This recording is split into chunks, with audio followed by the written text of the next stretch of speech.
weathered brown door. The number reads 20. The lieutenant motions to you to go ahead and knock. This is the door. You already know it's the right door. This is going to be so hard. You're right.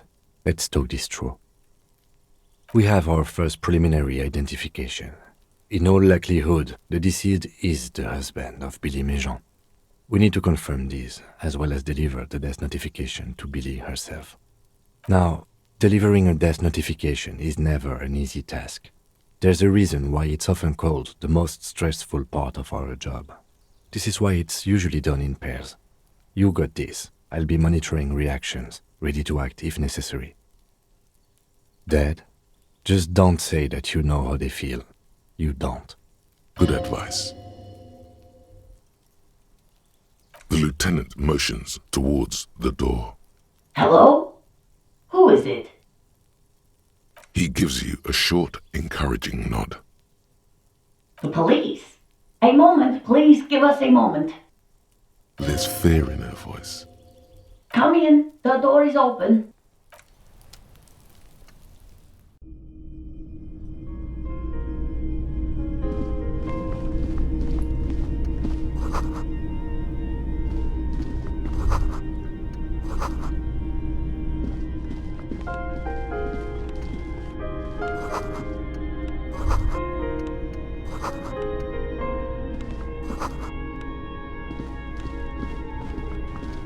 It's you from the bookstand. I don't think I introduced myself properly. I'm Billy. Would you like something to drink? Tea? Lemonade? We're out of coffee. The lieutenant has taken off his foggy glasses and is busy cleaning them in his handkerchief for now. You're on your own here. He must feel vulnerable without his glasses. Is this why he's letting you take the lead? Is this about Victor, my husband? Is he in some kind of trouble again? I can come pick him up in the station if that's what. No, this is something much worse. Is he in the hospital? How bad is it? How about some small talk before you break the news? People got to eat? What is this about? Why are you suddenly asking me about my cooking? It's me, Victor, and the kids here. We have 2 daughters, Jenny and Jolie. Jolie is 16 and Jenny is turning 18 next month. The girls are staying at their friend's place tonight. And Victor is out. He has a problem with drinking, and so he disappears every now and then.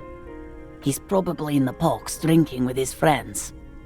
I sent him to the library a few days ago, but I guess something came up. No, I guess I'll find out when he decides to come back home. It shouldn't be long from now. It's in Jamrock. The one at Mayrow Street. I don't know the official name. Central Jamrock Public Library? I think, yes, if that's the one on Mayrow. It is. Just to return a book of mine? Why? Why all those questions, Detective? Did he... Do something? Break something? It's a fool's hope. I think it was, Thibault's The Glinting Curve. It was pretty good. His old leather jacket. It's just your average brown leather jacket, but he bought it as a teenager, so... Yes. The lining is hand-sewn, it's blue. I tried to make the thing more weatherproof since he's running around with it in the middle of winter.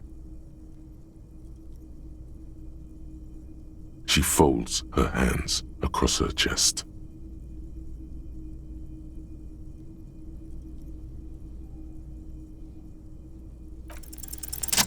You've done this before. Just keep your focus. What did you say? Oh, but he was just... But he was just here. Alive. We understand this comes as a huge shock. I want you to know that me and my partner are here for you if you have any questions. Take your time, ma'am. What happened to him?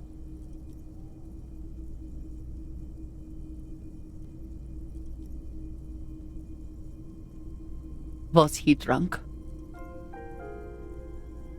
I see. And you just found him there, lying in the cold. How long had he been there? If you say 2 days maybe, it will be etched in her mind forever.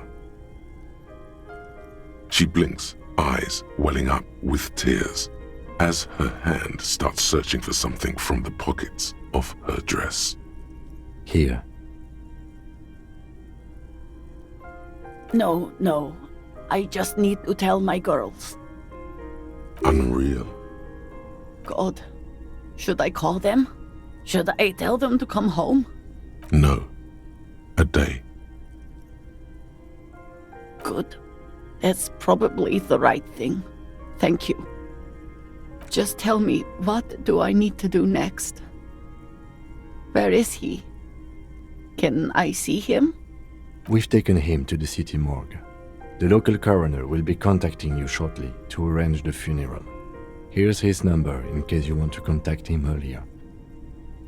A very good call. Is there anything else that the RCM could do for you? No, I'll call you if something comes up. I'm still... Thank you. Thank you for telling me. I'll call if... These are her last reserves of strength. Her muscles will give in soon. Already, she starts to shake. We should step outside and talk.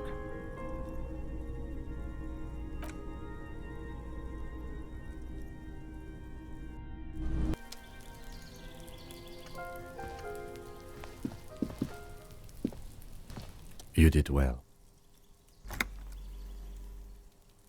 I'll call the station when we're finished with the day and let them know the name of the deceased. They'll manage. That's it. We should get back to our case now that our duty here is done. Let's go.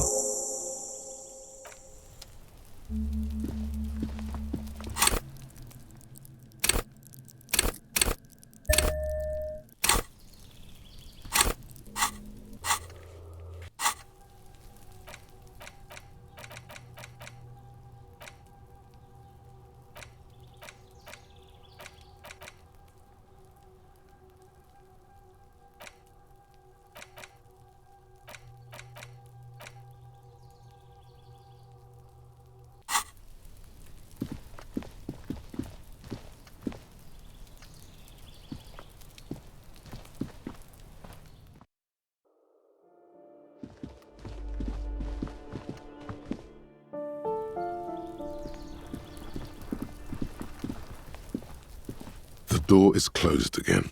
Nothing to do here anymore.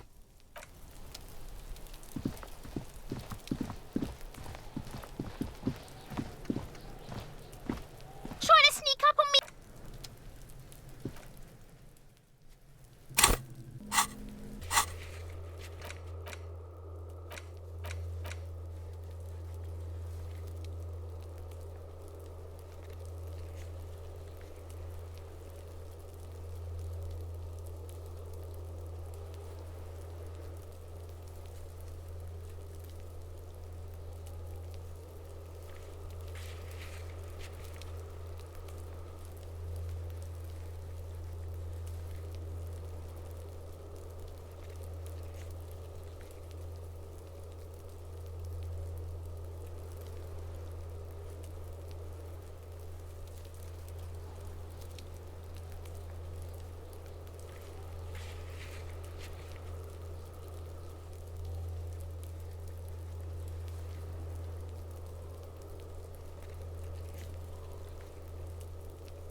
Paintbrush?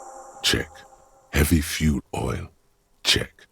Now the only thing left to do is paint the wall.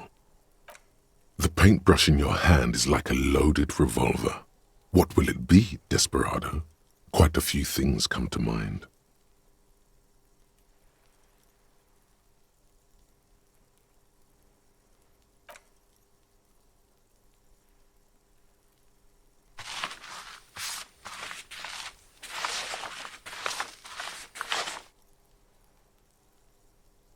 You've spoken.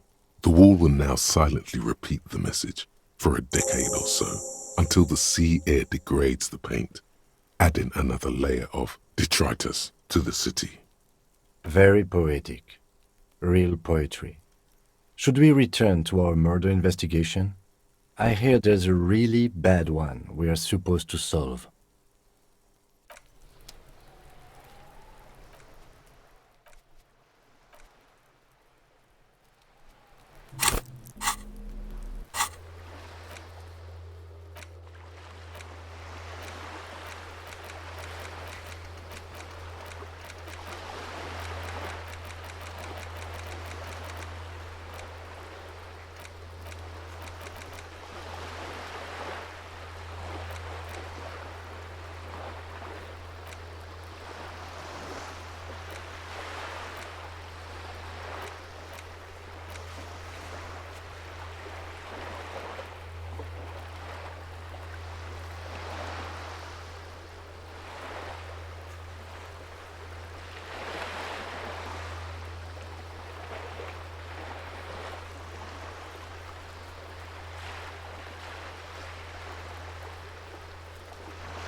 The porter reel is just you press the large button marked Commencer, and the tape starts spinning.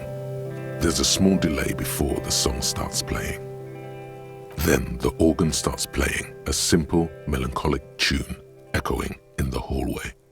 A lone singing voice joins in, telling you about the tiniest church in Cessons, surrounded by even tinier yard.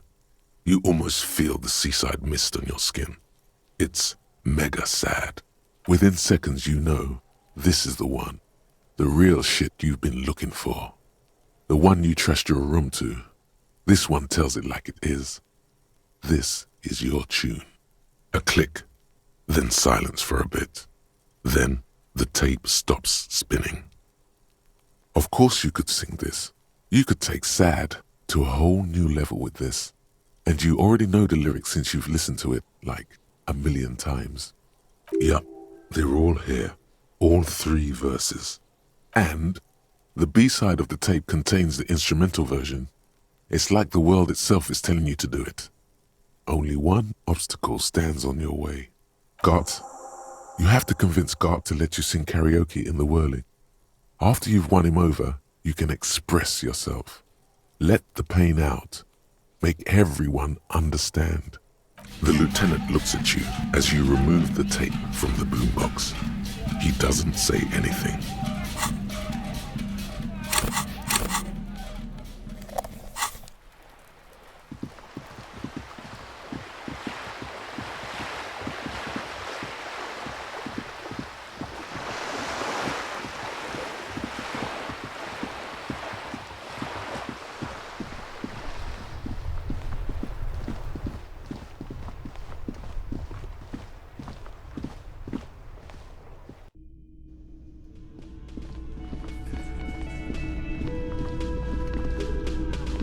Hey, was there something you needed? Well, well. Bringing him that new bird sure made a difference in his attitude. No, you don't. It's not happening. You need to approach this situation logically. Ask him why he has the PA system installed if you can't use it. It's for no one. It's a prop. I'm not letting anyone use it after the great karaoke catastrophe of 44. Okay, yes, it's for some clients. Ha! Well, we don't have any tapes. They all got stolen. He's lying, but whatever, you don't really need his lame tracks. The man in the vest and the violet shirt stares at the tape you've just given him. He begins to frown, hard. This is the look of a man who's defeated. He knows he's out of excuses. Fine. Climb on that stage and do your thing. Just get out of my hair. I'll plug it in for you. Damn this karaoke machine. Oh yeah, time to do the damage.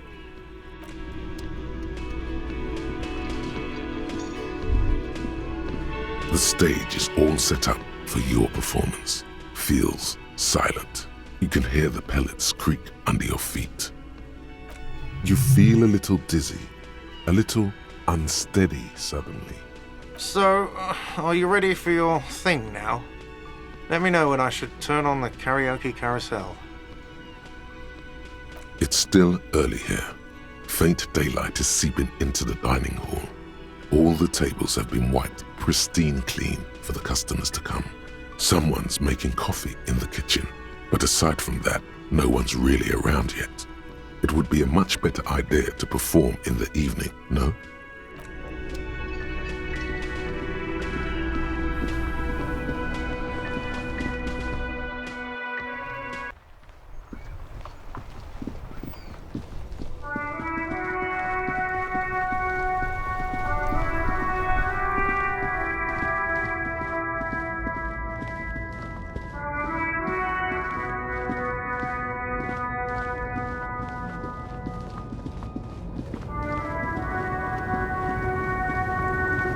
The woman still has her eyes fixed on the photograph in her hands. In the background, the radio plays. No response.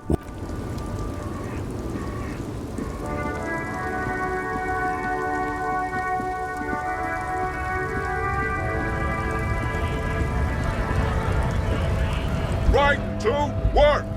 Right to work! Shame on you! We were promised work. We'd be in there. The physically impressive man tower has turned his attention back to the gates. He ignores your presence. When a bunch of ungrateful, lazy cockroaches can't get their act together, decide to block honest work for other people. Beats me. They mumble nonsense about boardrooms and workers' rights, while we have the right to work! When the man moves around, you perceive some serious abs underneath his tight-fitting shirt. This man is in shape. I work hard, and I would work even harder if the fuckers would let us work! Honest men and women, we came here to... I have a question. Why do all these... You think they follow because I'm big and loud? No. We were promised work. We'd be in there. The physically impressive. What's it to you? No. Don't think we've met before. I came to help out the people. Every once in a while, it's like you can see glimpses of another guy under the guise of... We're all workers, right? Workers stick together. Came from the eminent domain in Jamrock. Backgrounds in odd jobs. Worked at Territorial. Ring a bell? Pretty okay as far as lies go. We're done here. I have a strike to break.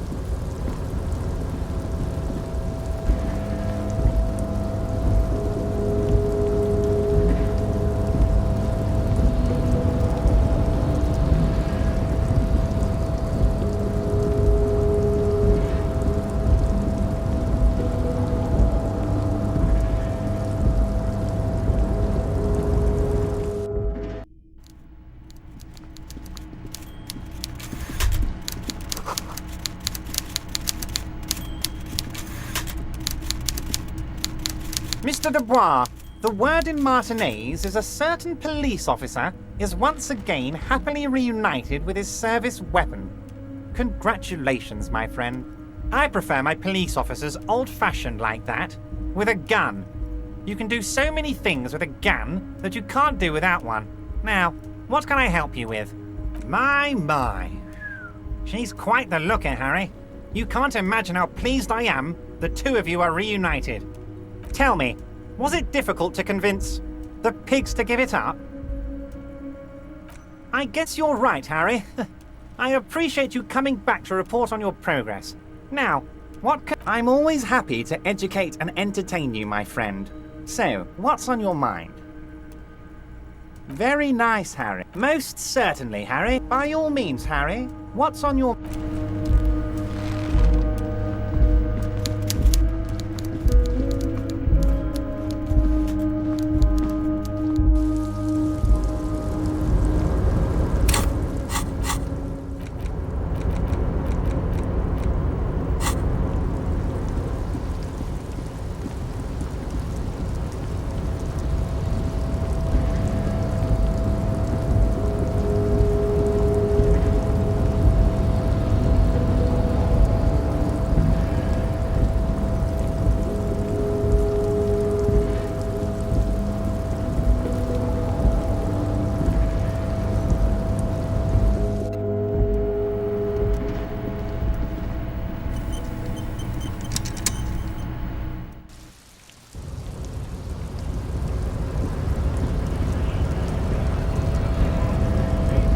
Hola, Wandering Man.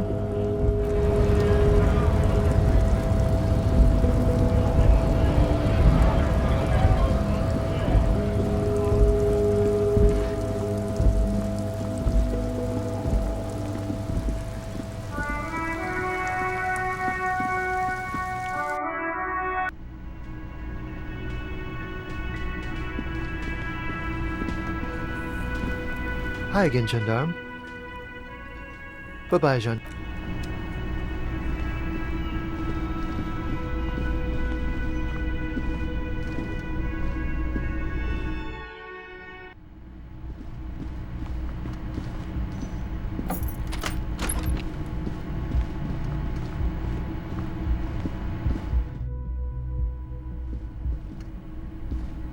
This window is pristine on the inside.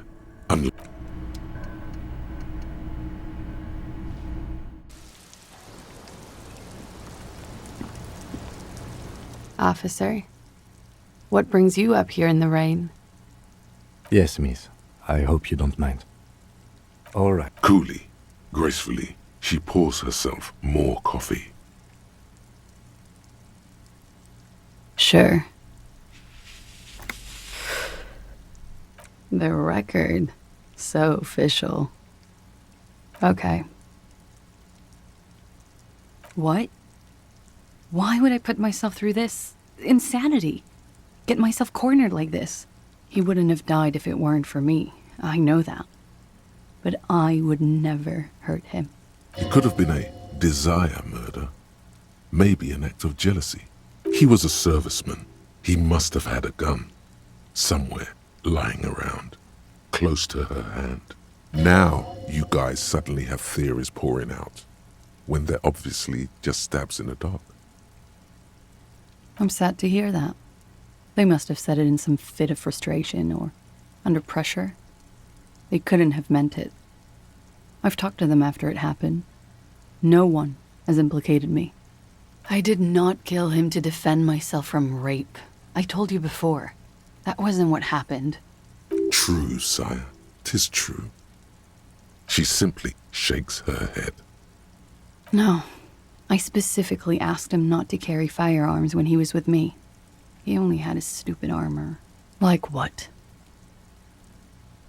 She nods, silently. Then picks up the cold coffee and holds it in her hands. Lies. Yes, we demand she be punished for deceiving us.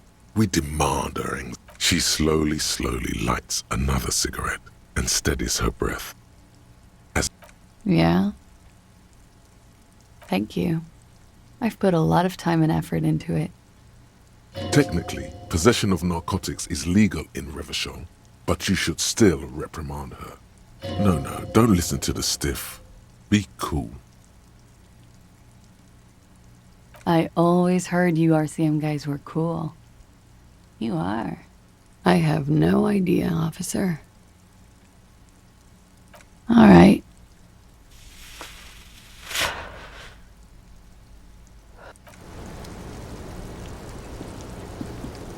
The same small, heavy door.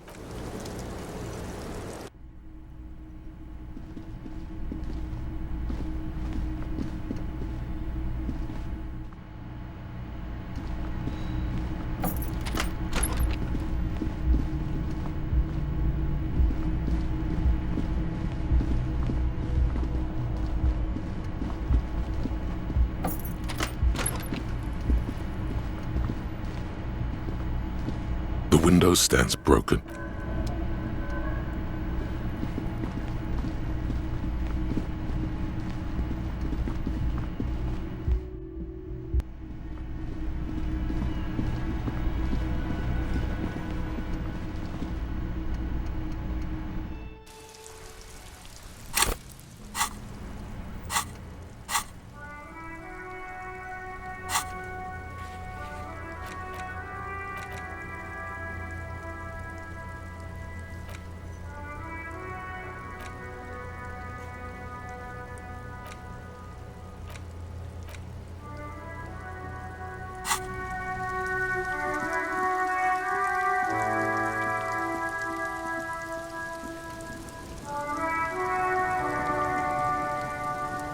Kuno saw you wield that can. Sweet graffito action, pig. Kuno likes that delinquent shit. Kuno's part is, you're just shit at life. Now what's your case with Kuno? He's on your crime scene, bossing you around. And he's been here for some time too. This is where he hangs out. You have to get more out of him. He could be useful.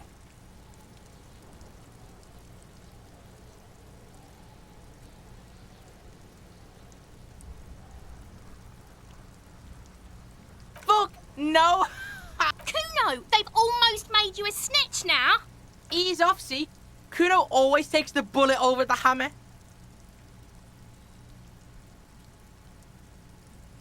He'd rather die than work with the justice system. Yeah? The kingdom of Kuno? The fuck do you want with it? Yeah, whatever.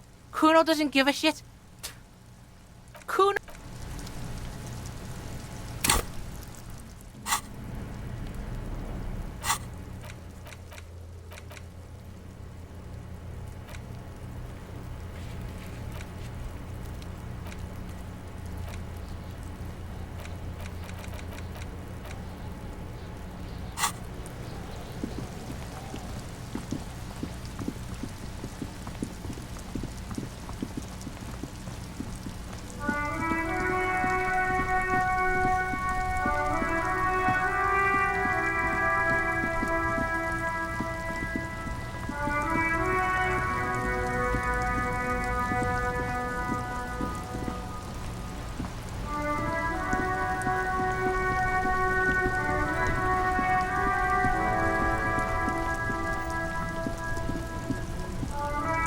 Everything's still cool here, officer. No need to dress this one up. Just tell him what you want.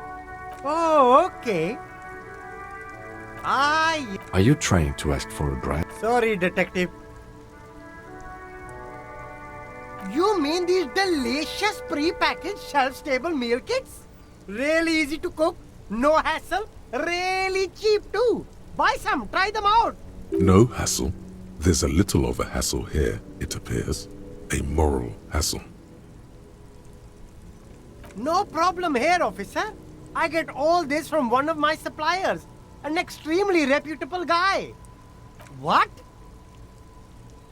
A convincing performance. Bravo. Look, officer, I'm just a retailer. You'd have to talk to my supplier if you got questions about the supply chain. That's how the game works. Interesting. We'll need more if we're going to pin this one down, he thinks. Good questions, though. Sharp eyes, officer. It's for show, my liege. He knows you need more than this to bust this guy. Later, perhaps. No need to dress this one up. Just tell him what you want. Oh, okay. Are you trying to... Sorry, detective. Me? It's a boring story, officer. Who cares about the past? I'm all business now. All revolution. This man probably comes from Seaguy, sometimes known as the Apricot Suzerainty, an archipelago in the Samaran Isola. Apricot Suzerainty calls to mind an era when the Seaguy archipelago was colonized by Revachol. It's a bit of a slur, in other words. That's right, officer. But it's a bad scene for business there.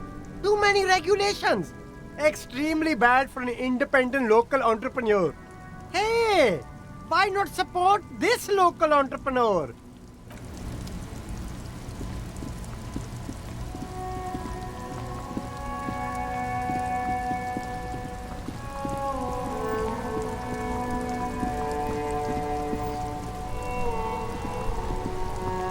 The palm tree livery should be, like, pastel green.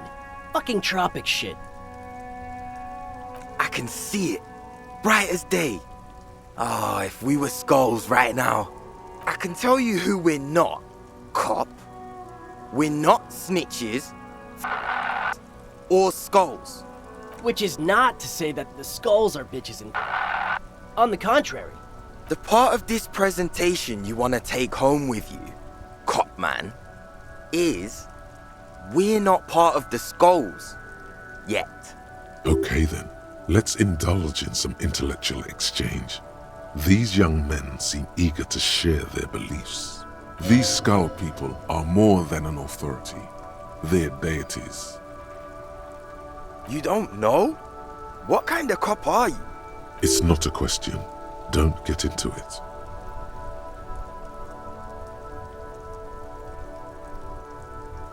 The question was rhetorical.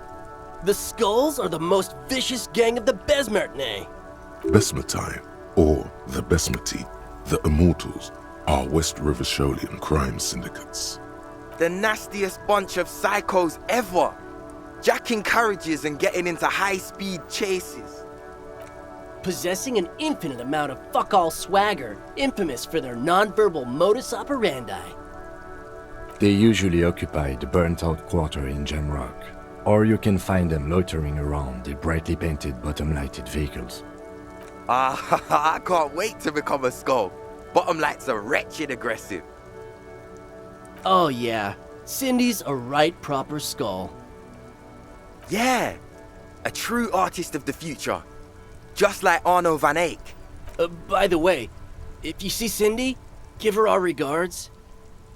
For all their nihilistic posturing, these young men are not lacking in youthful idealism. The lieutenant on your left is unusually lenient toward them.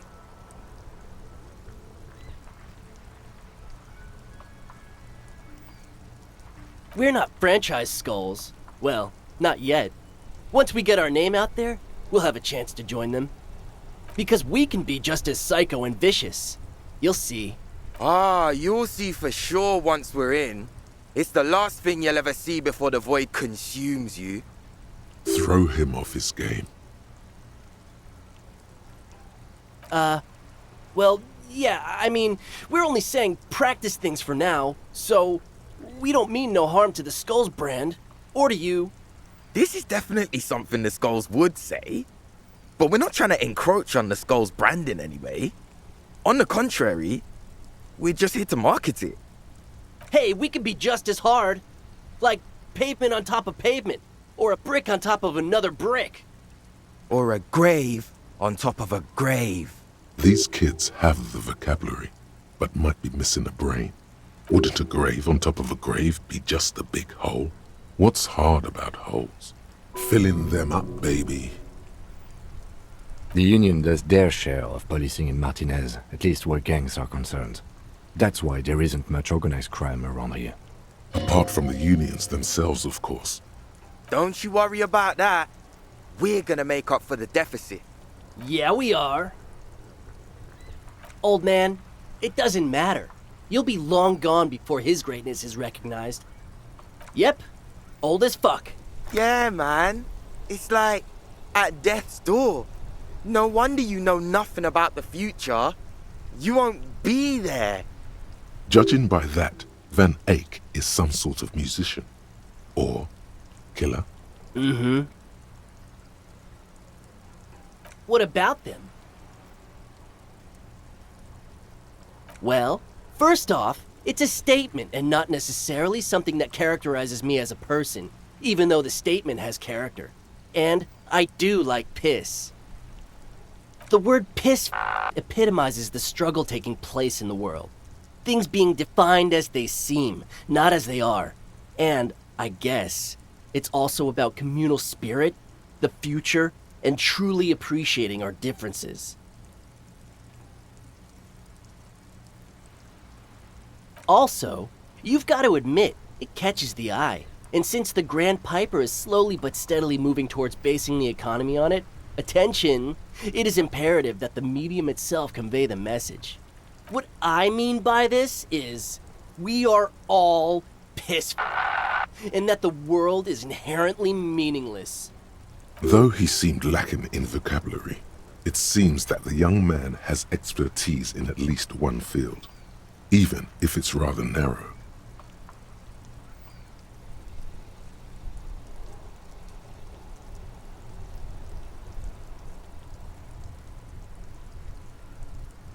Like I said before, many men keep searching for the one, for so-called true love, which is actually just obsession masquerading as kinship. The thrill of the chase, the hollowness that fills your chest cavity after catching it. I'm wondering if the poetics come with the jacket, or are they derived from something else entirely? To catch a fish, you'll need to hurl the lure many times, and even then it isn't certain that you'll get anything. If you blow up the lake, though, you get more fish in a shorter time. And, for time is of the essence and fleeting ever so quickly, one must think of a way to fuck the whole world and not get caught up in fucking someone. Because when one fucks everything, he fucks nothing. And that, to me, feels glorious. Sticking your dick into the void. Hate to admit it, but in a weird way, he's got a point. Is it a coincidence that here we have two badass jackets and two badass cops?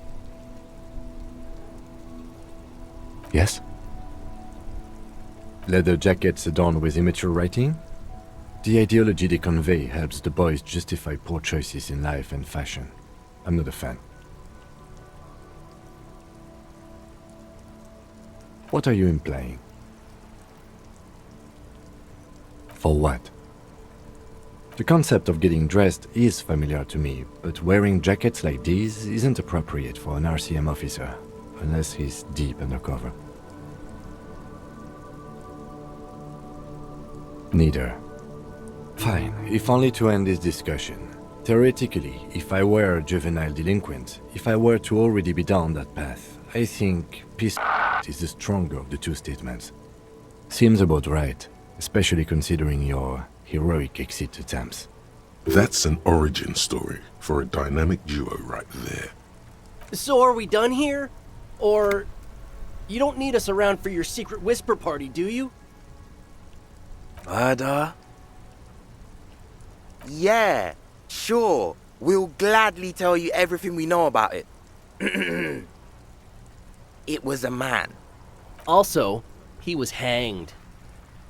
He was hanged from a tree. Yeah, I mean, duh. These punks don't know anything. Let's just move along. Hey, stop right there. How does one know anything? Ah, this sounds like epistemology, a field so occupied by thought that it begins to question thought itself. Exactly. How can one know shit? For example, how can one be sure that there truly is a body hanging behind a hostel? What if it's art? Or just a mere specter? Maybe it's true. The hanged man is merely a prop in a performance. We are the audience, and the artist is hiding somewhere in the dark. No reply. The blonde rebel scratches his chin, deliberately not focusing his gaze on anything. He looks very uncomfortable. These guys aren't scary. You're not scary. I have nothing to work with here. It's either begging or bullying, or both. Just... Why? Yeah, like he said, total shit. What about it? You didn't say that. It's shit. Fine. Fuck it. Here. Take it then. I can't handle this sad shit. It's true. You simply can't. It's called empathy. Wow. I did not see that coming. You better wear that jacket with pride. Fuck that. You're not getting mine. My dad's a lawyer in La Delta. He'll have your badge. No, he won't. The lieutenant is lightly amused by the situation.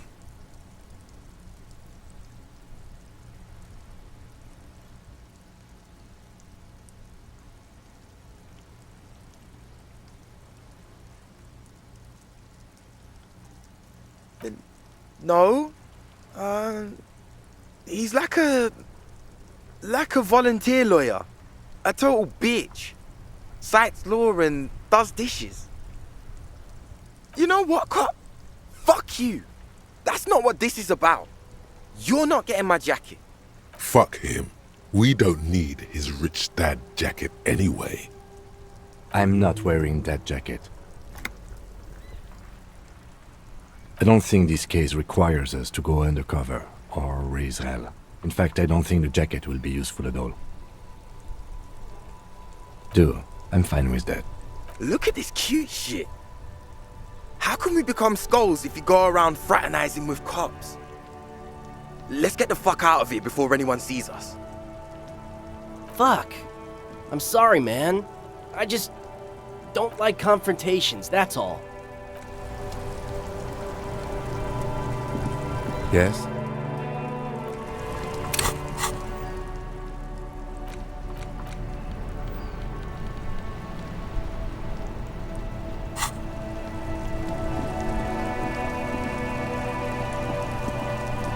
Stuck in the rain in a traffic jam, man. What's...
metal and plastic contraption bobs up and down amidst the trembling reeds.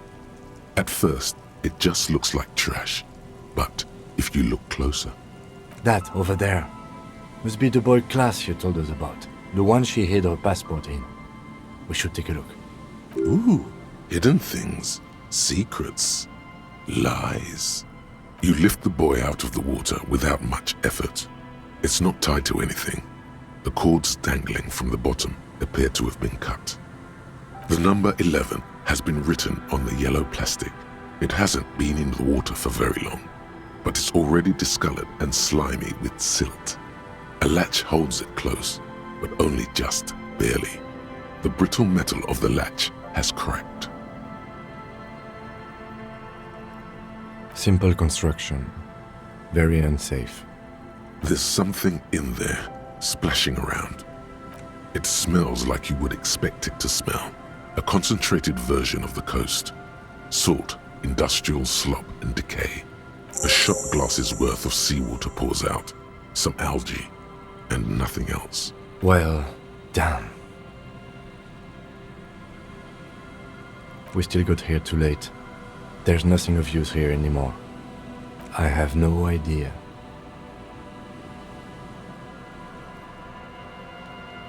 Or think we do. This is a small loose end, either way. Not important, I hope.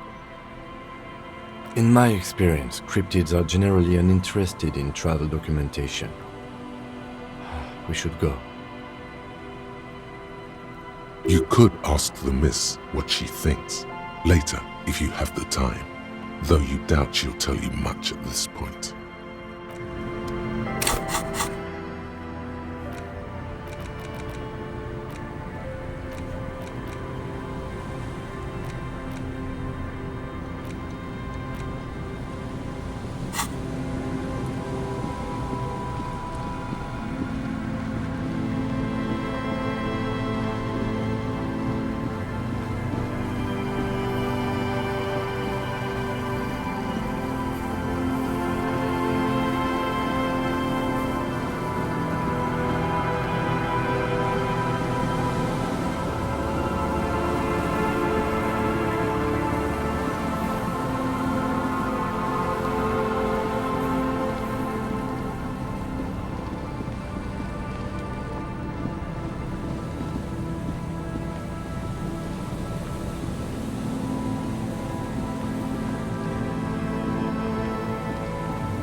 You pick up the handset.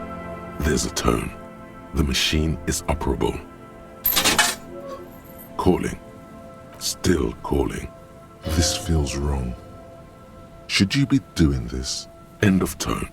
Someone picks up. Pierre? Is that you, Pierre? So nice of you to find the time to call me. It gets so lonely. Even the animals have died. Are you sure you're Pierre? Your voice, it's different. There. Her voice is drowned in white noise. Sounds like waves washing a beach, growing in volume until the call suddenly disconnects. You get a sinking feeling. It makes you look if Lieutenant Kitsuragi overheard you. To your relief, he did not.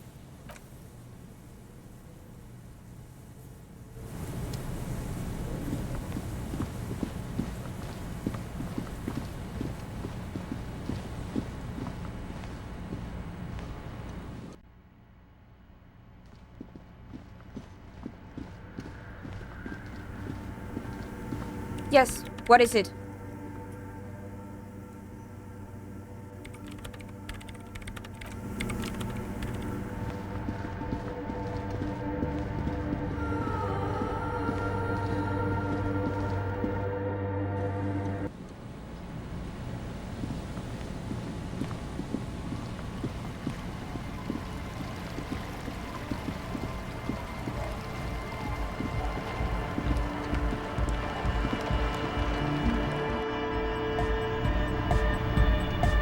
young man with the tape recorder acknowledges your return.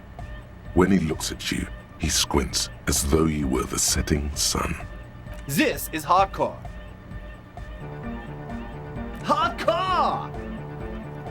Hardcore to the mega. Internally coherent.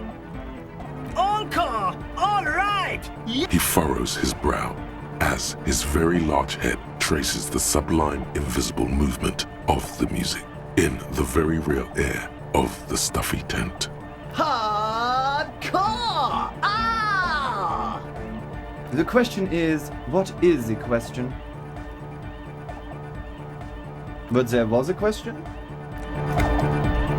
We're close. True, hard, full, core! Hardcore!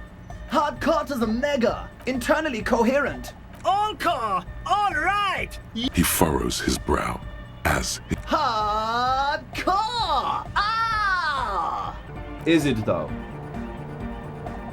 But is it? I mean, really? No, but seriously, I'm a bit worried it isn't. Don't be alarmed. Everything is okay. He isn't actually worried. Everything is still super hardcore. What he probably means is, it could be even more so. There's nothing wrong with it. I'm still in love with the hardcore. Sometimes I just feel like anodic music is in its infancy, you know? For example, take this Arno van Eyck jam I've been pumping for the last months, and will continue pumping for the rest of 51. Isn't something holding it back from being hyper? It's like it's only ultra. I think it's super hardcore, but you're right. It's not hyper hardcore. If anything, it sounds a bit proto, like it's not fully formed yet. You might be a moribund alcoholic and a failed cop, but you are pretty certain a thing cannot be both proto and hardcore. Wow! Culture cop! I think you might be right, but how could it become hardcore then? I know it in my heart, but cannot think it in my head. If this is not hardcore, how could anything be? No! This is the answer! Uh-huh.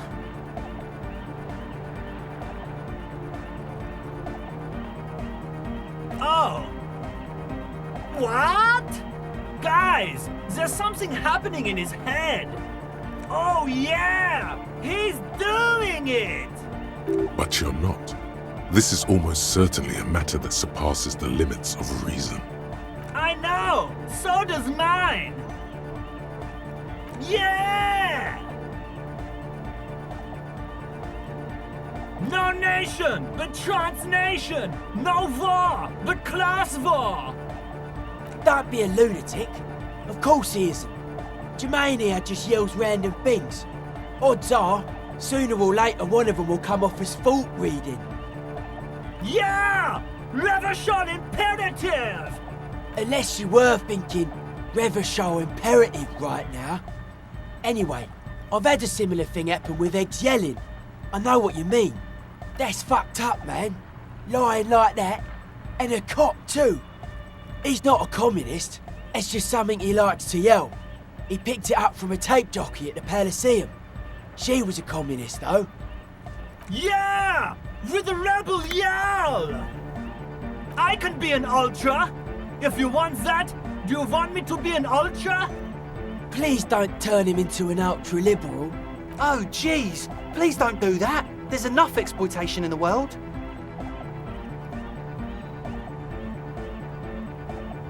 Aye!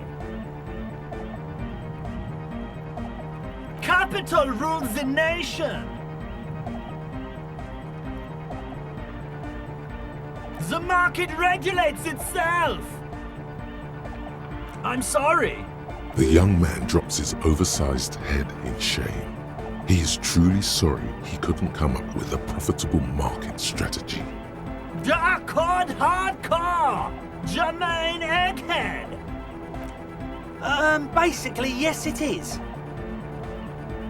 Lungs are for love! When Dolores Day was anointed innocence, her lungs started glowing through her body. For the world loved her, and she loved it back. Yeah! Why wouldn't they be? Are the lungs not the place where you hold the breath of your soul? I think so. But that's what everybody saw. Explain it as you please, but it doesn't really do to just deny it ever happened. You know it in your lungs where the pressure should vibrate, in your heart that's alone, and in your solar plexus where the hits should land.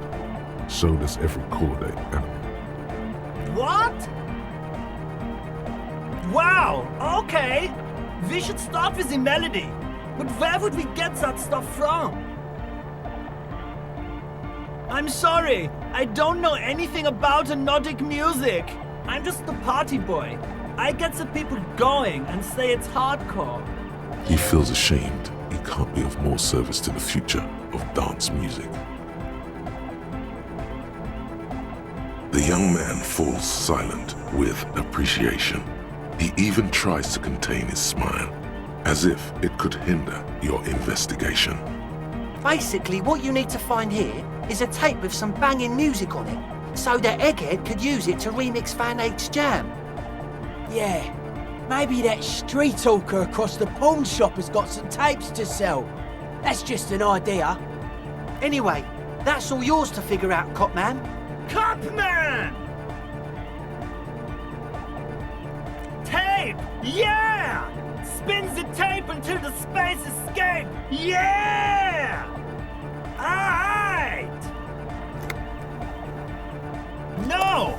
No, no! This is gonna make people scared! Keep it positive! Keep the love in the house!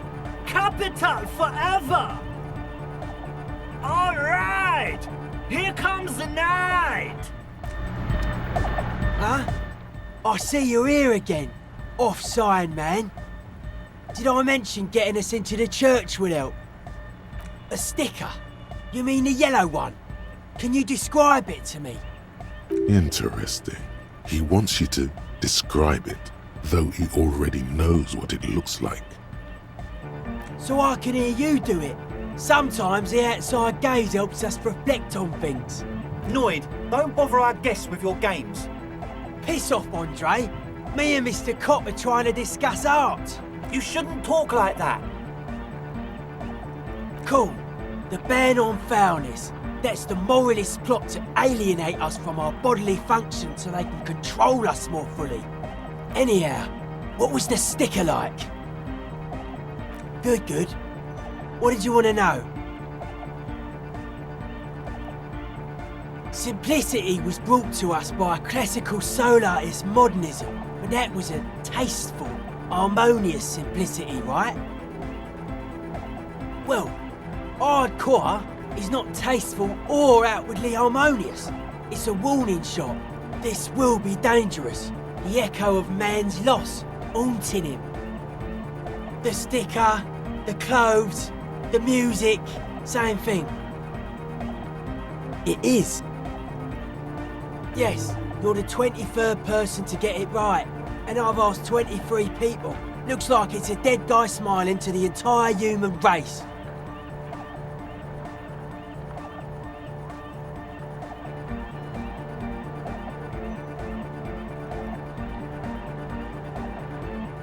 We're all the same.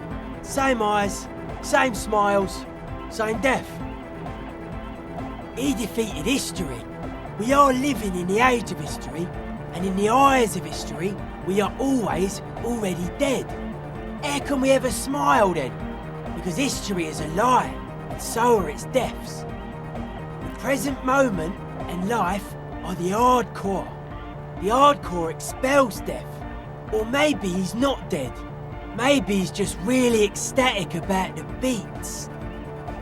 He blinks, waiting for the next question. I guess one could write an entire treatise on the thing. But what for? Nah. Still strongly out of sync. Stage gamma disalignment. You heard me.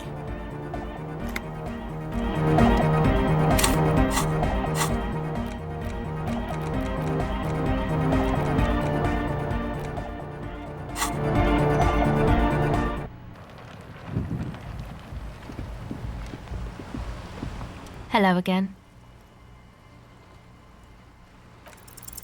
The device is cold to the touch. An angular Omicron logo adorns the yellow plastic cover. Underneath, you see a reel of tape rolling. You put the device back on the ice.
The hawthorn tree on Rue de Saint-Gilles Lane. Bronze-colored ribbons of magnetic tape are caught in its branches, fluttering in the breeze. Patting the tree reveals a small sticker which has almost been worn to oblivion. It reads, RCM Emergencies Desk, number 8102. Underneath a slogan, Mankind, be vigilant. You tree-hugging pansy. The bronze ribbon twists around and within the branches in an intricately natural pattern. But there's something. There's a twisted logic in this mess. You see the ends of the ribbon, the way it flows, how it twists and turns. It's all starting to make sense. It'll be easier to remove now. Like an immaculate labyrinth, the magnetic tape twists and turns around the branches. You just can't get it loose. All you've done is make your fingers bleed from the thorns.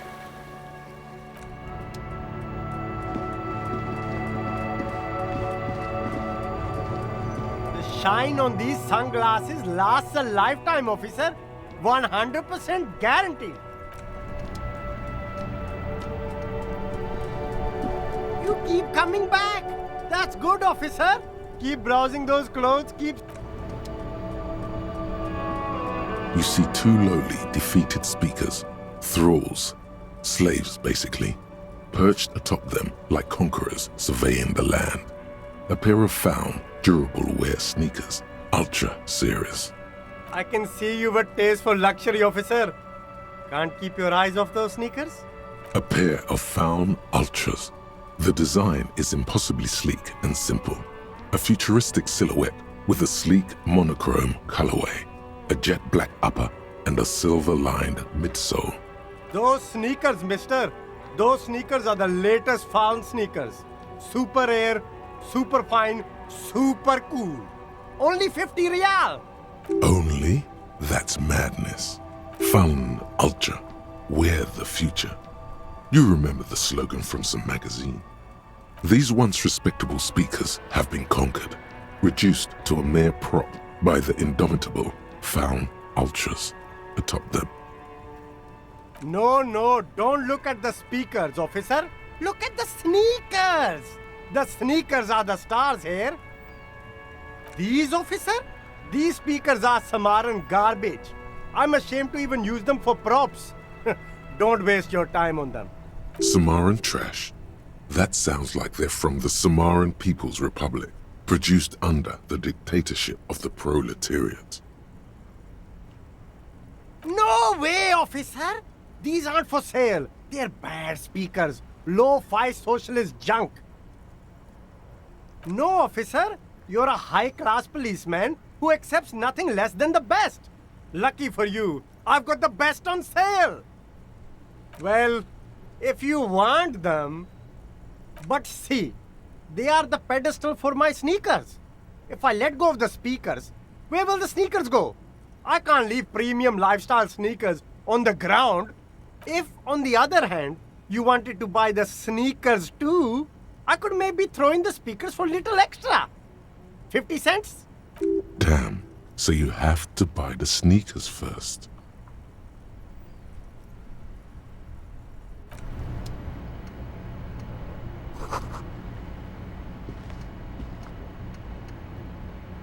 Everything's still cool here, officer. Tapes? You mean like music tapes? No, music is out. Don't listen to music. I sell extremely cool sunglasses if you want to get your mojo going. Tapes? Tapes are everywhere. They're worthless.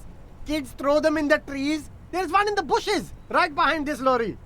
No one would ever throw a good pair of high-quality plastic sunglasses in the bushes, mister.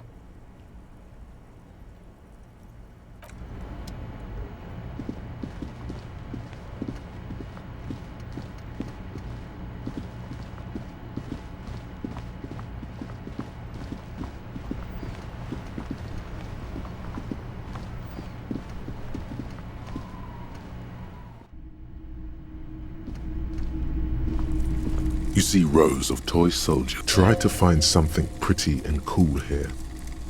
Then use it to win her back.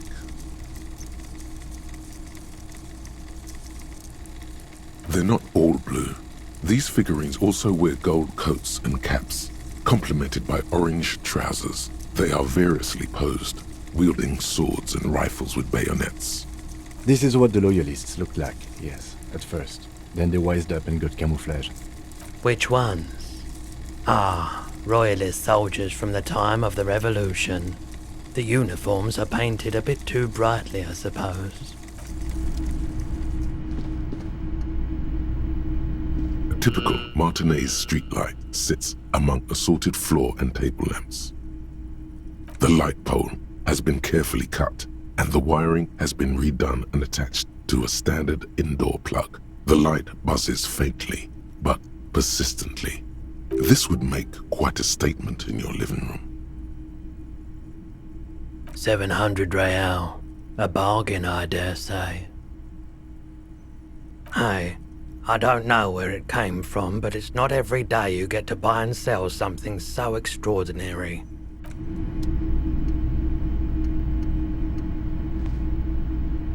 Hello, hello. Let me know if I can help you with anything. I doubt it. The pawnbroker's gate. All the old boomboxes are.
Always a pleasure to see an officer of the law.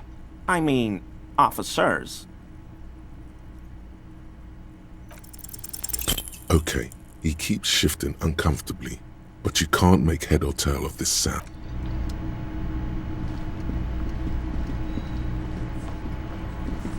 It's you again. What is it?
Right to work! Right to work! Shame on you! Things are busy enough. You're going to waste less of my time? The hulking man oozes stark skepticism. Right to work! Right to work!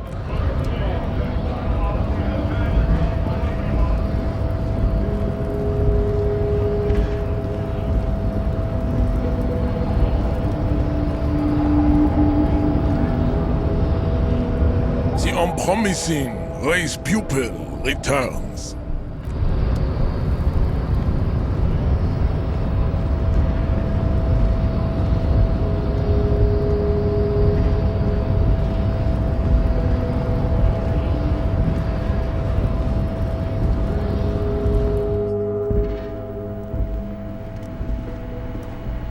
The file cabinets, the drawers.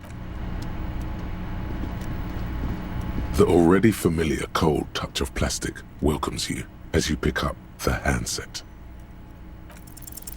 It's unclear whether you actually have muscle memory. Right now, your finger is just drawing vague. Sure, why not? Nothing tricky about that.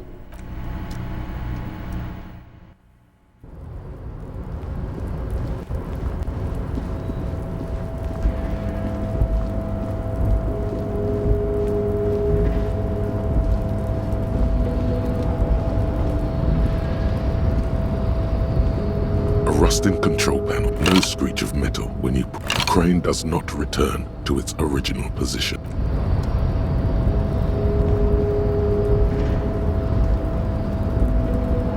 You're back before the cargo container. Its drawer has not lessened since you were last here. If anything, it seems to have grown slightly. Despite the dirt that surrounds and trails you, a beacon of light emerges from deep within you. The door stands silent. Satisfied, detective? Try again. Just like that, you hear a click, then a rattle. Some mechanism unlocks itself inside the door. Ahoy! Come on in! You can't be serious.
Trust in control. The crane does no screech of metal when you...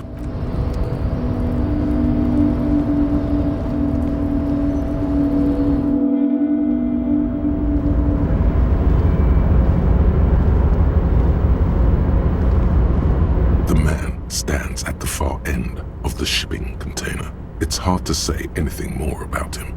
You cannot make out any of his details, but you do feel the overwhelming presence of capital. The feeling causes all the hairs on your body to stand at attention, like soldiers preparing for review. Something's amiss.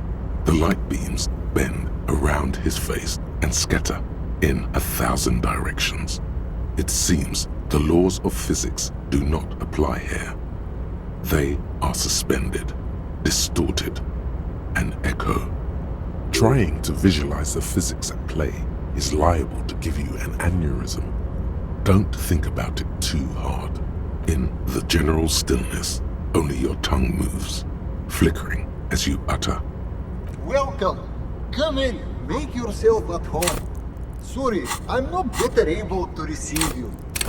I wasn't expecting visitors today. You can't hear him exactly, yet you're able to understand every word he says. It is very strange. An overwhelming hum covers everything. Voice doesn't escape from him. Now, what can I do for you, gentlemen? Who am I? Oh, I haven't been asked that question for such a long time. I don't meet a lot of people outside my circle these days. Anyhow, my name is Rustam Diodore, investor, license holder, and extremely high net worth individual. And you are? Mr. Diodore, I am Lieutenant Kim Kitsuragi of the RCM, and this is my partner. Pleasure to meet you, Harrier Dubois. I must admit, the name suits you very well. Oh Lord, not this again. Oh, nothing. It's just that we've got this murder to solve, and yet you go around asking everyone about money. And every time I ask, are you sure this is related to the case, you say, sure, Kim, I think it is. And yet, it never seems to get us any closer to solving the case. It's quite alright. I'm used to the question by now.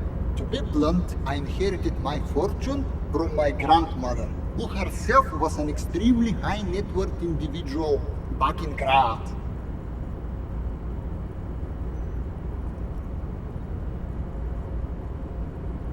All I did was take her fortune and invest it prudently. Believe it or not, it takes more than a bit of skill not to blow a vast fortune on sailing boats, bad choices, and unsupervised state policy.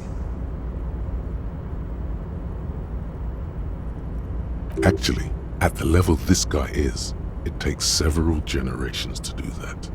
But, alright.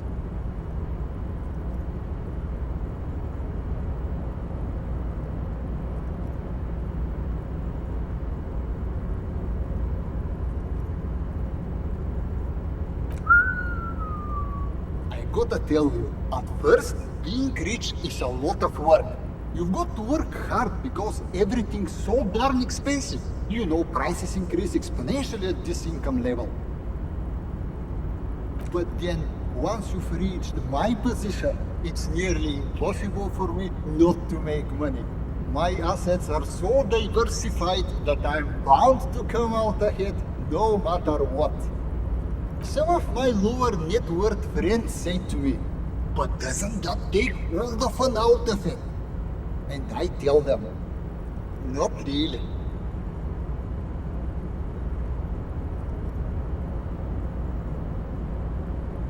Precisely, Mr. Dubois.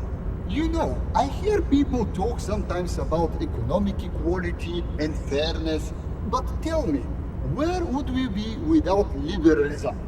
In caves, whacking each other with bombs. A nightmare scenario, a world of slavery and violence. Which brings us back to the essential truth of modernism. where we are right now, the freedom of mankind can only be derived from the free flow of capital.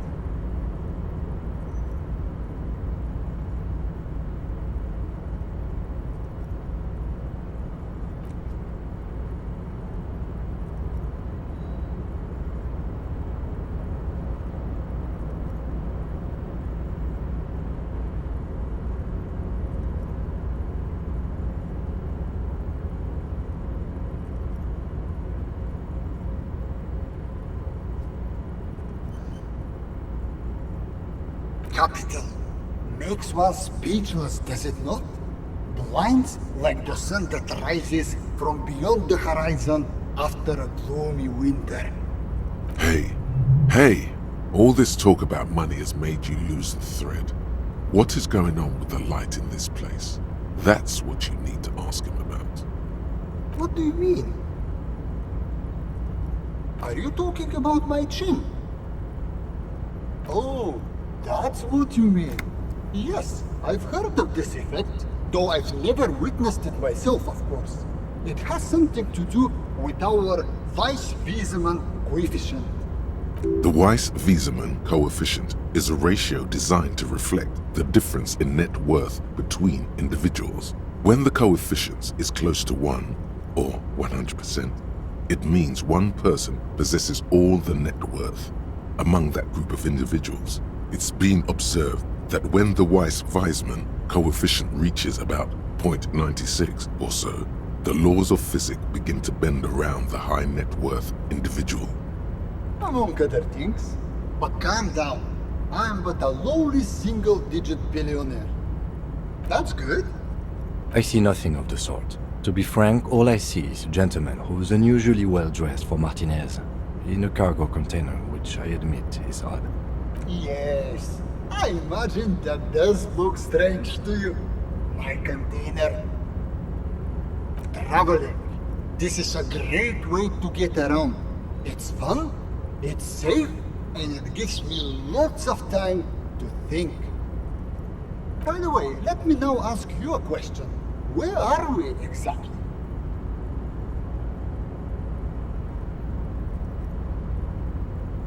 Oh, interesting. I've made quite a few real estate plays over the years.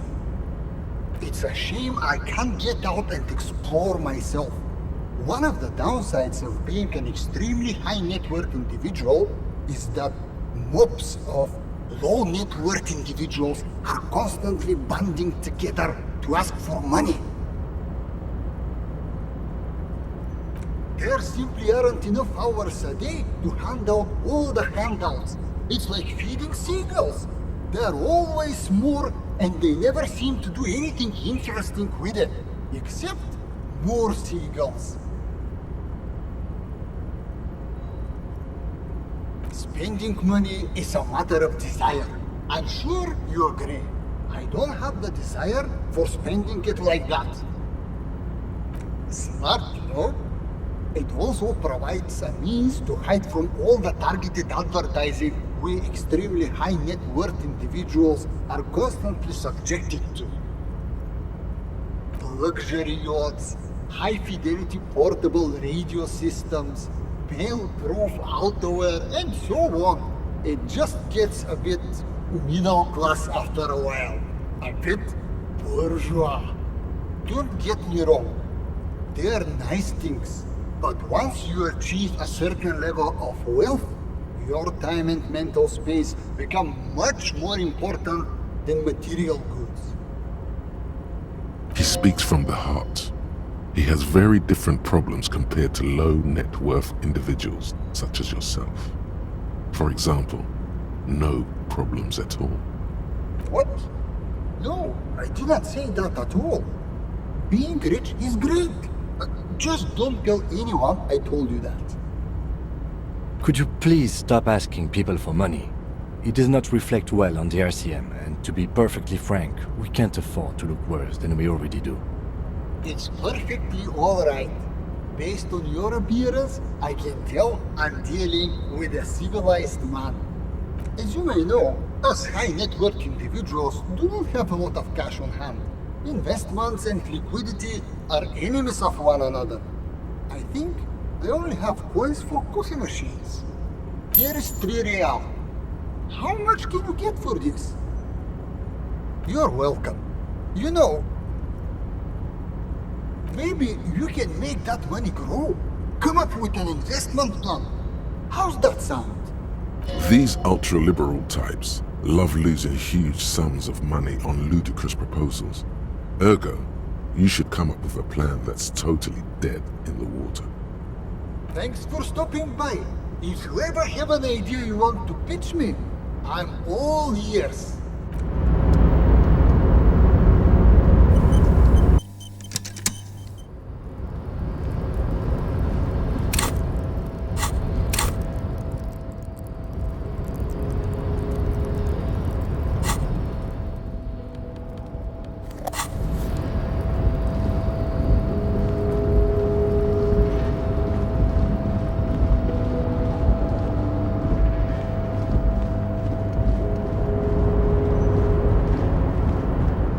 Oh, hey, mister.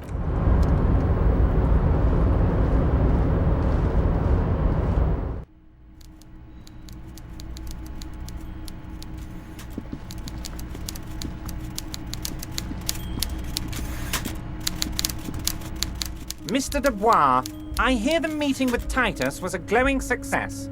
That's such a relief. Titus can be a handful sometimes. Now, what can Everard Clare do for you today? Mega rich lightbending guy? Oh my god, how did that get in there?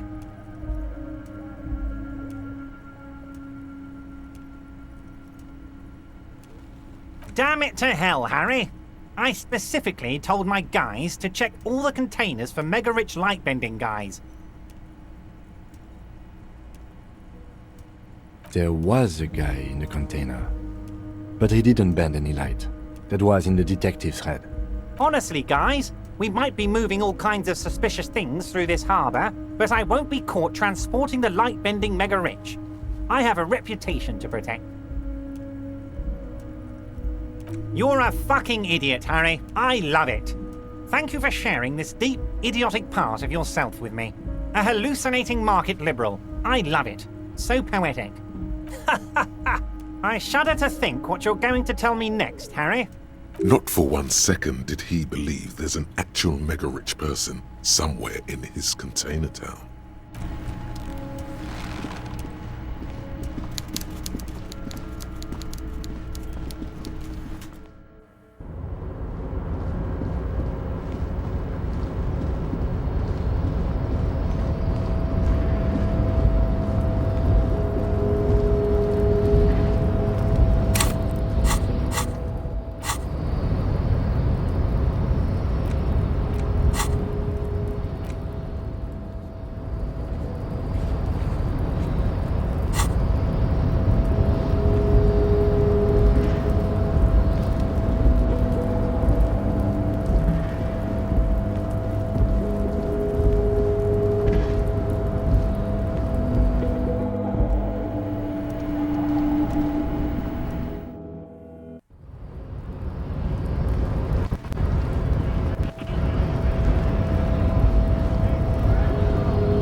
Again?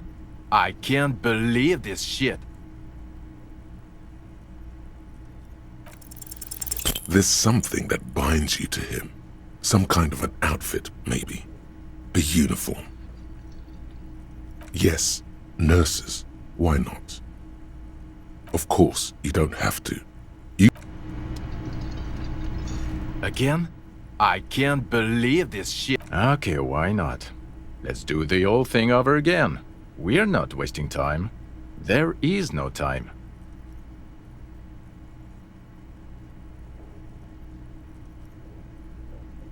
A cover-up, while the author of the cover-up is the perp? Makes sense. You don't have a motive? right, and I don't know. Why are you? Oh my god, there's more. You want...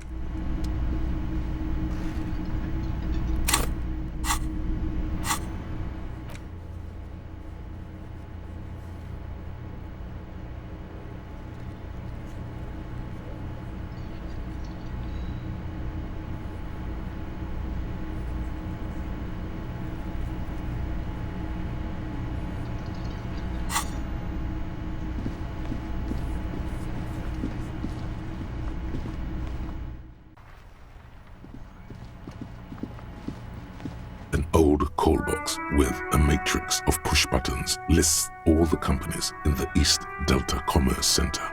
East Delta Commerce Center? This must be the name of the doomed commercial area. Whatever she says, it can't hurt you. You're a different person now. Stronger, healthier, and, alright, maybe not healthier, but it's a bonus that you've drunk so hard you can't remember any of your past relationships. Oblivion's the ace in your corner.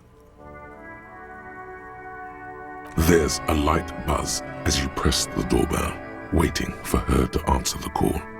It's cold outside, and you can hear the wind blowing into the speaker. A strange metallic taste fills your mouth as you stare at the intercom. Yes, hello. This is Tricentennial Electric. Have you come to place an order? My God. Here come the bad vibes again. Relax. Distance yourself from it. It's you. My God. I didn't think I would hear your voice again. Wait, is she...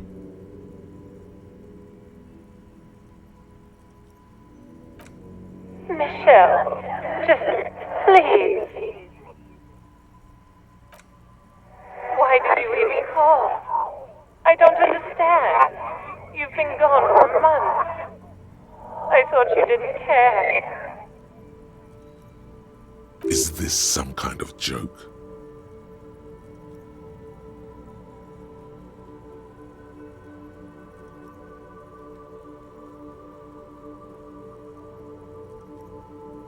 The voice from the intercom doesn't answer, but you can hear her breathing. Wind blows into your microphone again, crackling and echoing in the box. Your hands are getting cold and your breathing becomes visible, forming small silvery puffs in the air. Ever since I came to work here, it's been different. As if my mind's been wiped clean. It's so nice.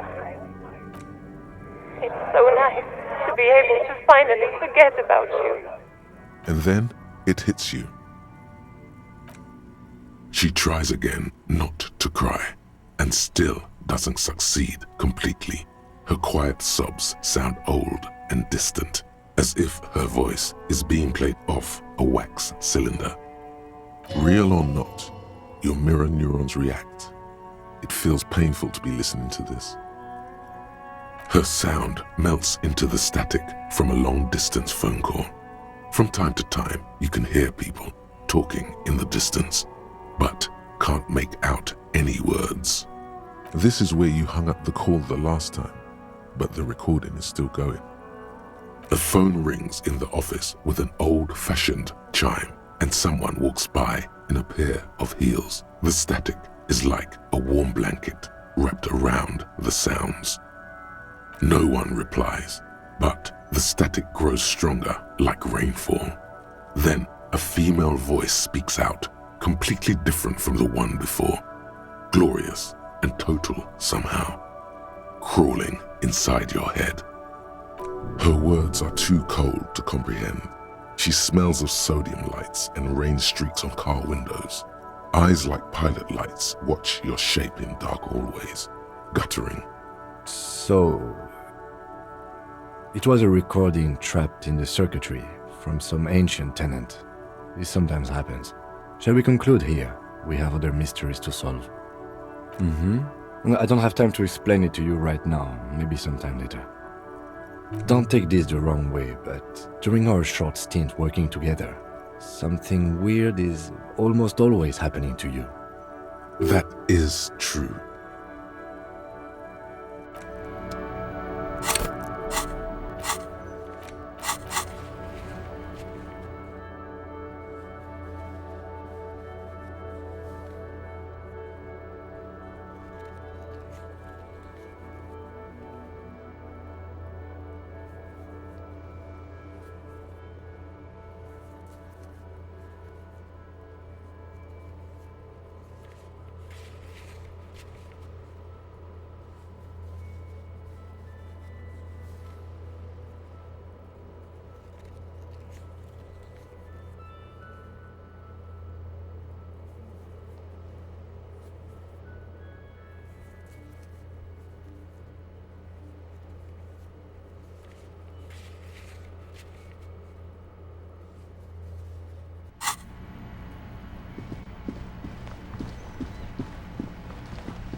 Hello again, officers.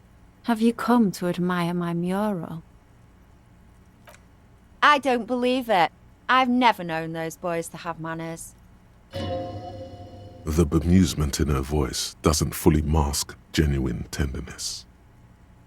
They'll never be skulls, but their hearts are in the right place.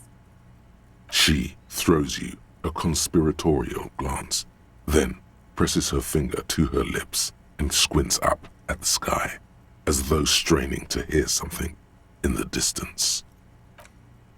Have you noticed the quiet? Every so often, you might hear a gunshot pierce the air somewhere in Jamrock. But in Martinez, no gunshots, no sirens. The people are languishing in boredom and complacency. This place is a sepulchre. We'll paint it red. We bring the raucous. You bring the sirens.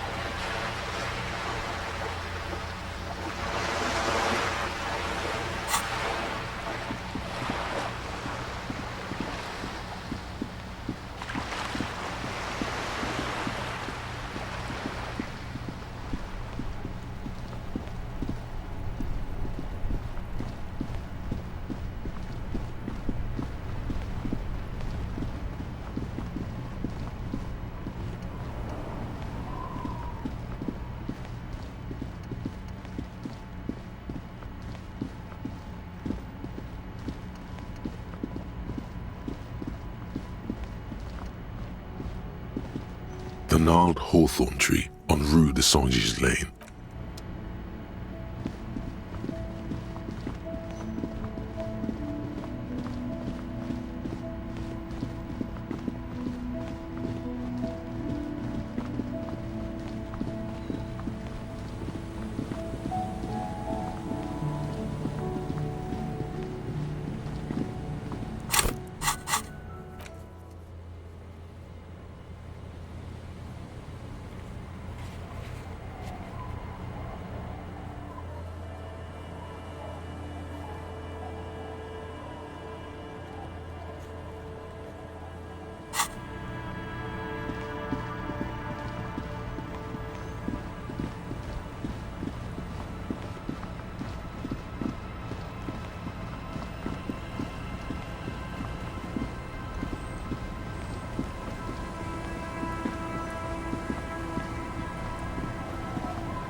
The waves are beginning to die down.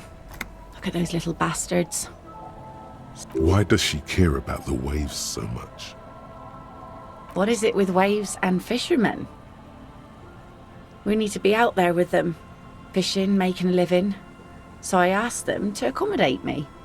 But until that happens, I can try to assist you the best I can. So, what will it be, officer? Oh, that's good to know, I guess. Why is it in the sea? This calls for a funeral, if you ask me. Aye. Feels deserved, don't you think? Falling in the line of duty like that and all. Why odd? Our things are a part of our life world.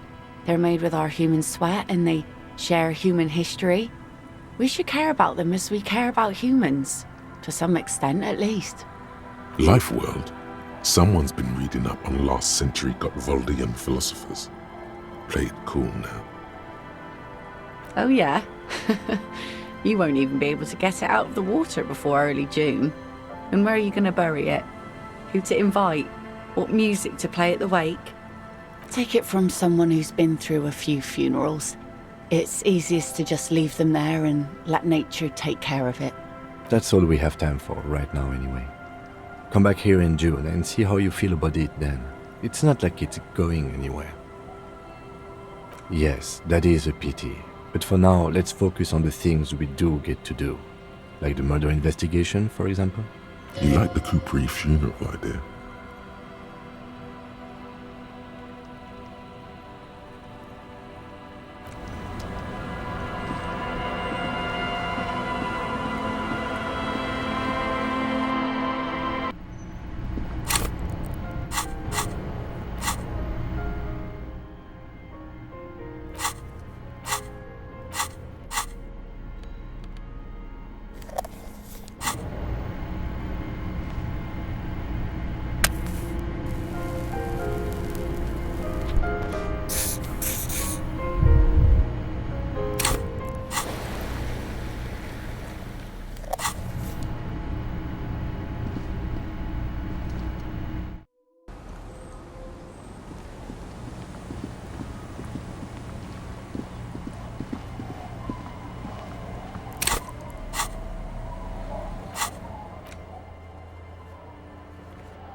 Hi again.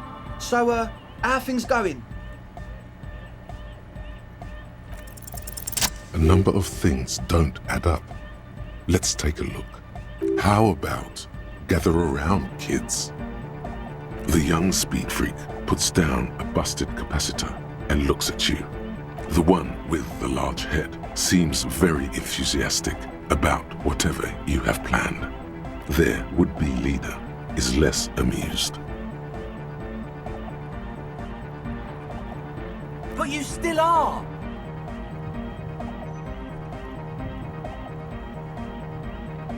Silence. He watches your hand anxiously. What happened? That's a real downer. The young speed freak is silent. He senses something is wrong.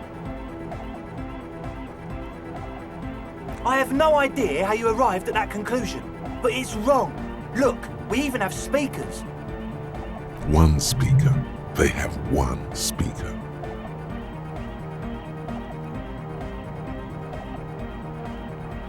He said it was for his nose. What more do you want? Likely pseudoephedrine. Almost exactly the shape of ephedrine.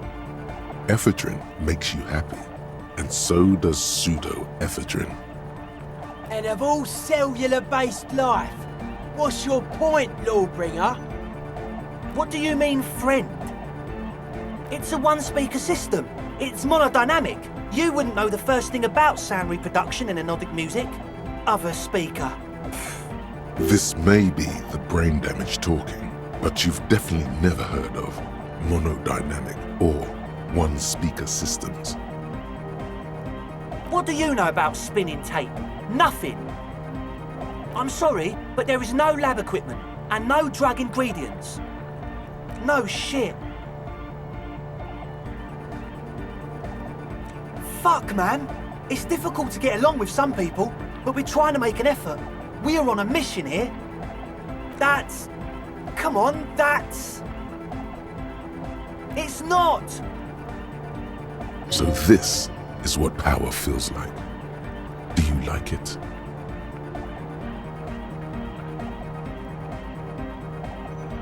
No! It's not true, is what I meant. What do you mean, do? There's resignation in his voice. He's almost ready to drop the act. It wouldn't take a lot of pushing. The optimal way to go about this would be indifference. It begins by you telling him you don't care about any of this.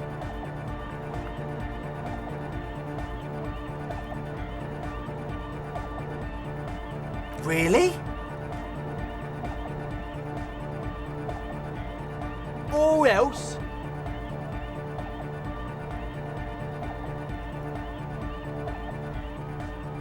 He thinks for a moment, then opens his mouth, but closes it again, then finally raises his hands.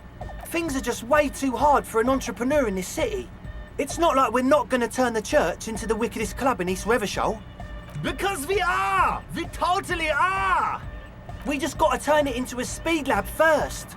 You know, to get our foot in the door. Like I told you, spooky arseholes moved in while I was getting all this stuff together. A month ago, the place was empty, and now it's all spooked up. No, man, they're spooky all right. It's just that they would also probably call the police if we started cooking speed in there. But the sign was way off too. I couldn't feel the love at all. So, what now? This is it. Judgment time.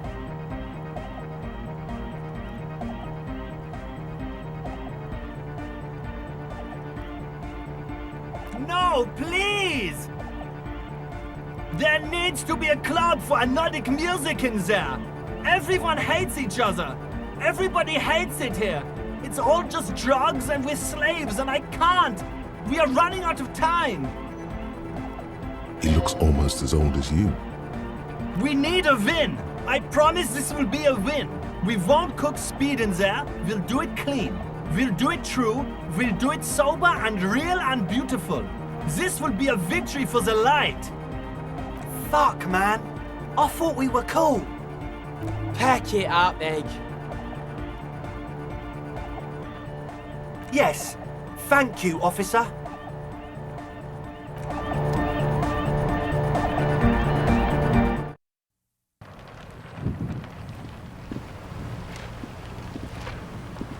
Yes?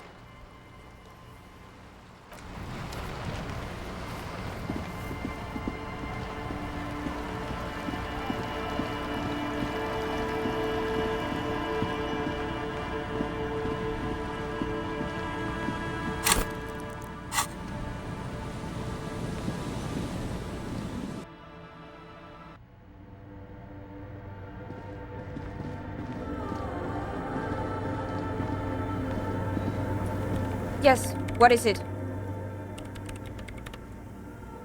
You told them to leave? Didn't think the cops in this place had it in them.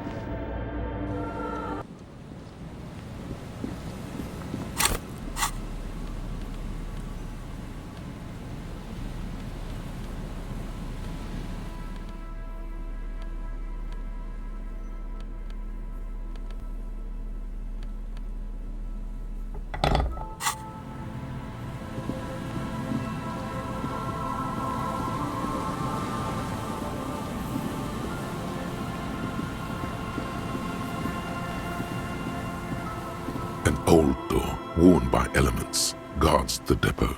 The wind.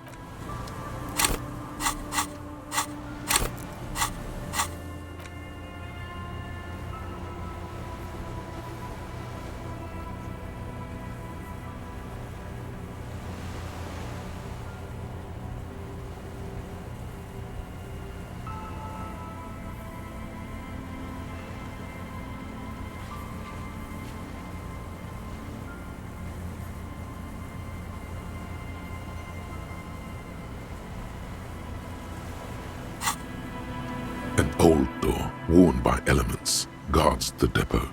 The wind has blown a sand dune in front of it. The door hasn't been opened in a long while. You see, you rattle the handle a bit, then push on the door with all your weight. It does not budge. Not only is it locked, it's also jammed shut. We don't get in there. Frankly, you're just going to have to accept the fact that you can't get in through every single door.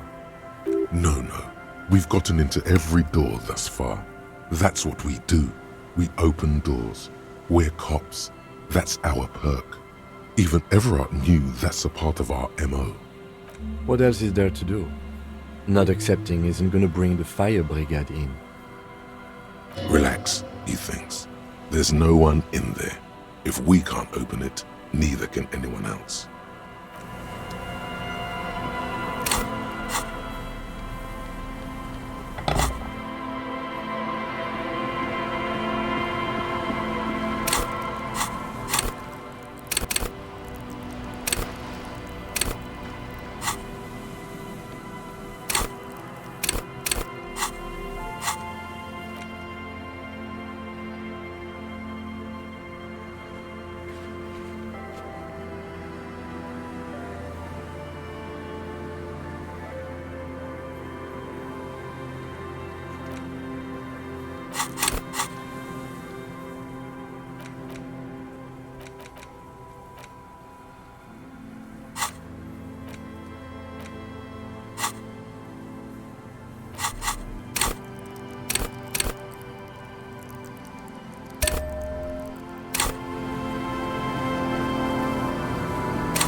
dome-shaped plastic boy.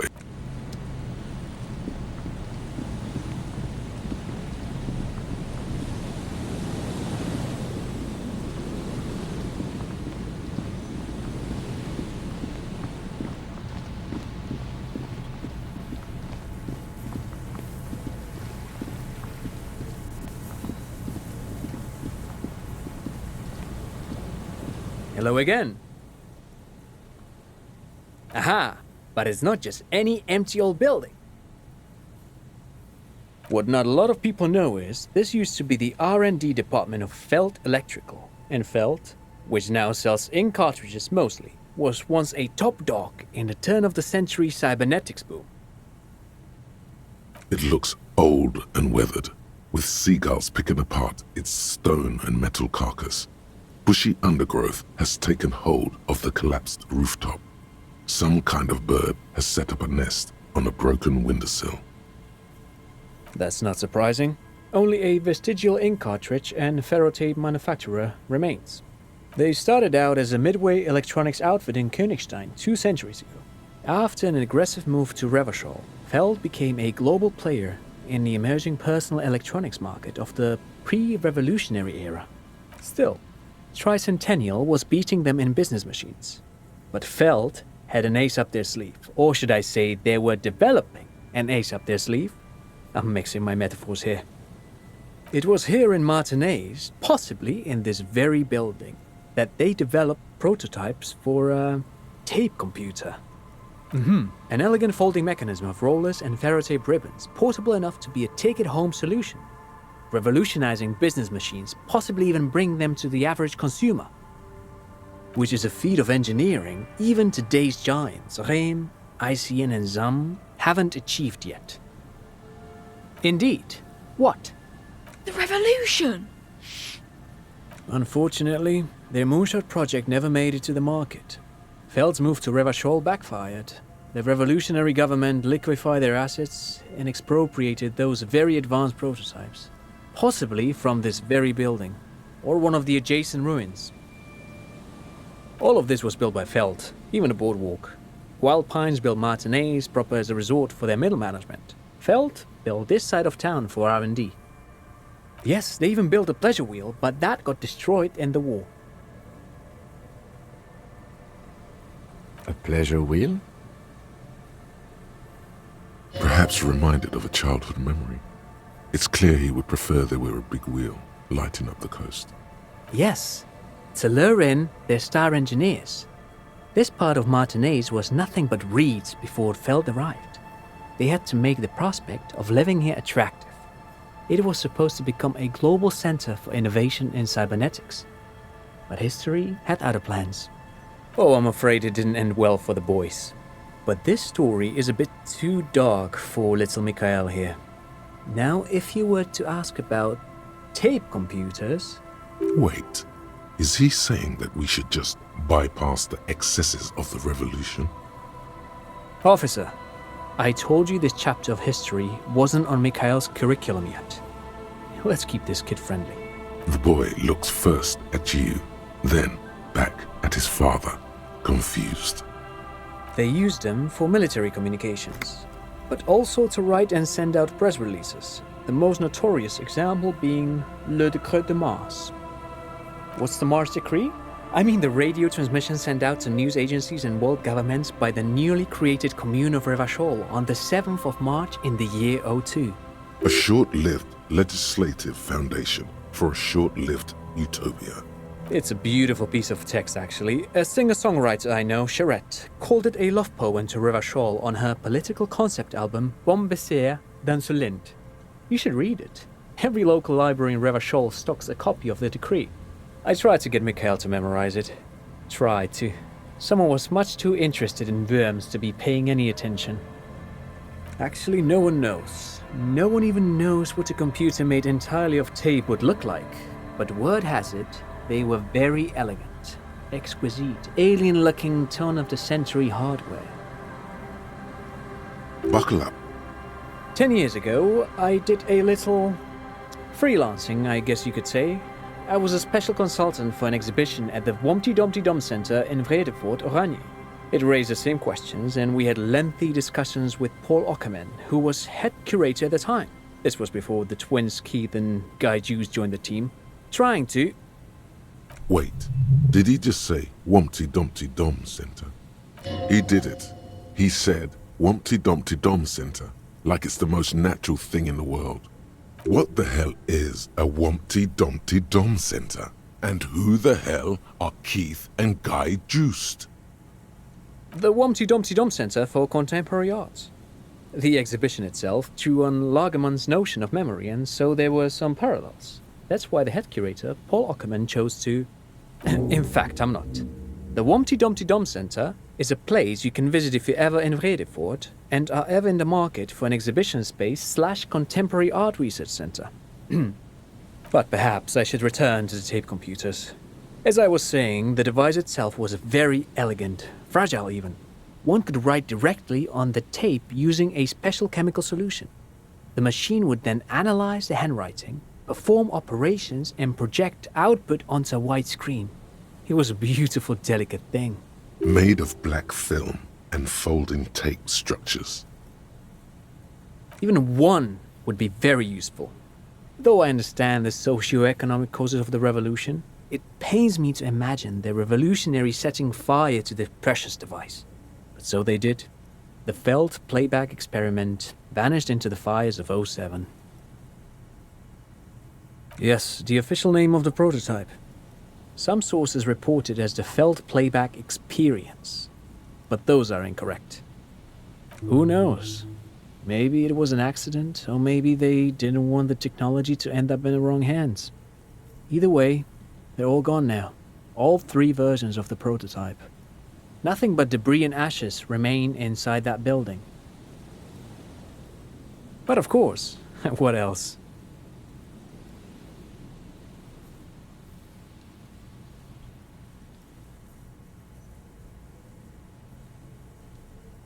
I do have some money, yes, but that's not what's really important here. He's not gonna give you money. What are you doing? Clearly you were just profiling. No, I mean, come on. You need the money. If it's not a thing, he can give you some. Oh no, I don't have it on me, officer. I was talking in more general terms. I'm just spending time with my kid here, showing him around the lesser-known parts of our hometown. It wouldn't be wise to carry huge amounts of cash on such expeditions. Not that he would have to worry about being robbed. He looks surprisingly buff. Does he work out? I do some Lomantang stick fighting now and then. Lo Mantang stick fighting is a form of martial arts originating from the island of Lo Mantang. It uses slender wooden sticks for confronting the opponent. Actually, a great many cultures have their own version of stick fighting, such as the sacred Mabolo tradition of the Harli people, a name deriving from the butterfruit tree traditionally used for crafting the long, slender sticks, whereas the sticks used in other cultures... You doze off as he paints you a comprehensive picture of the history of stick fighting among mankind, seasoning it with unexpected pop culture references. Man, he's good at speaking. People must love him. But anyway, I'm boring you with details again. You were saying? Then I guess everything got said, right? I do some... Lo Mantang stick fighting is a form of martial... Lomantang stick fighting is a little like a Berolidin addiction. I've been practicing it for nearly 20 years now, so you could say that my doses have grown a little peculiar. Wait, what does this man know about Pyrrolidon addiction? You got me, detective. But my history should hardly come as a surprise. Here's a former junkie. I can recognize one when I see it. Dad's fighting with sticks every night after dinner for 4 hours. He has a special room for that and a special costume. That's right, Mikhail. It also has a meditative quality. Helps to clear my head. But anyway,